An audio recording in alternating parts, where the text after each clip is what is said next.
মাস ছয়েক বাকি, তারপরেই 26-এর বিধানসভা নির্বাচন। দুর্গাপুজো কেটেছে, পুজোর মরশুমও শেষ হবে কালী পুজো শেষ হলেই।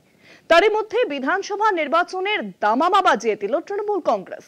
নভেম্বরে শহীদ মিনারে সমাবেশ করবেন মমতা অভিষেক। ওই সমাবেশ মঞ্চ থেকেই শুরু হবে তৃণমূলের ভোটের লড়াই।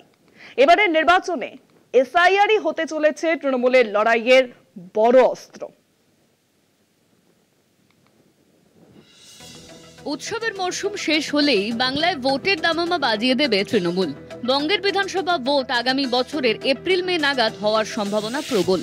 সূত্রের খবর, আগামী 2রা নভেম্বরে কলকাতার শহীদ মিনার ময়দান অথবা অন্য কোনো স্থানে আগামী বিধানসভা ভোটের প্রথম সমাবেশ করবেন তৃণমূল সুপ্রিমো মমতা বন্দ্যোপাধ্যায় এবং দলের সর্বভারতীয় সাধারণ সম্পাদক অভিষেক বন্দ্যোপাধ্যায়।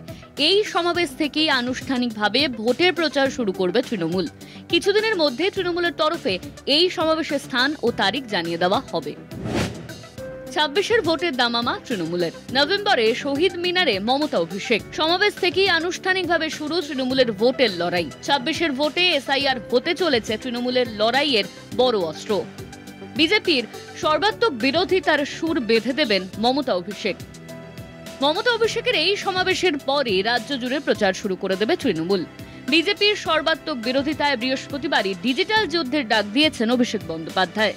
চালু করা হয়েছে আমি বাংলার ডিজিটাল যোদ্ধা নামে একটি পোর্টাল। নির্বাচনী লড়াইয়ে তৃণমূলের মূল হাতিয়ার যে এসআইআর, তাও আগেই স্পষ্ট হয়ে গিয়েছে। রাজ্য জুড়ে ভোটার তালিকায় নিবিড় সংশোধনের নামে যাতে কোনো বৈধ ভোটারের নাম বাদ না যায়, তা নিয়ে বারবার জনগণকে সতর্ক করছেন তৃণমূল নেত্রী থেকে দলের সর্বস্তরের নেতারা।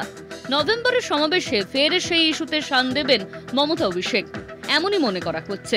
নভেম্বরের সভায় এই ইস্যুতে লড়াইয়ের মূল সুর বেঁধে দিতে পারেন মমতা অভিষেক, এমনই মত রাজনৈতিক মহলের।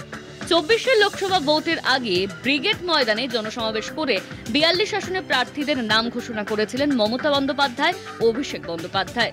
26-এর ভোটের আগেও সম্ভবত সেরকম কিছু করতে পারে তৃণমূল। কলকাতা টিভি।